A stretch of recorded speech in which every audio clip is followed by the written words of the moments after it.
యూదా రాజ్యానికి హిజ్కియా 13వ రాజు. యూదా రాజులలో యెహోవాకు అనుకూలంగా పరిపాలన చేసిన అతి కొద్ది మంది రాజులలో హిజ్కియా ఒకడు. హిజ్కియాకు మరణకరమైన రోగం కలిగినప్పుడు యెషయా ప్రవక్త అతని వద్దకు వచ్చి, నీవు మరణమవుతావు కాబట్టి నీ ఇంటిని చక్కపెట్టుకోమని చెప్పి వెళ్ళిపోతాడు.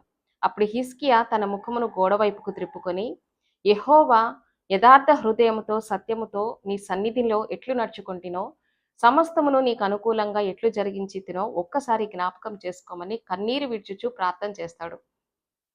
యెషయా ప్రవక్త హిజ్కియా కోట దాటక మునిపే యెహోవా వాక్కు అతనికి ప్రత్యక్షమై, నీవు కన్నీళ్లు విడుచుట నేను చూచితిని, నీ ప్రార్థన నేను అంగీకరించి ఉన్నాను, నేను నిన్ను బాగు చేసేదును అని తెలిపెను. హిజ్కియాకు ఆ రోగం మానిపోగా దేవుడు అతనికి 15 సంవత్సరాల ఆయుష్ను పొడిగించాడు. హిజ్కియా చేసిన ఒక్క కన్నీటి ప్రార్థన దేవుడు తన నిర్ణయాన్ని మార్చుకునేలా చేసింది. దేవుని సన్నిధానంలో మనం కార్చే ప్రతి కన్నీటి బొట్టును దేవుడు జ్ఞాపకం చేసుకుంటాడు.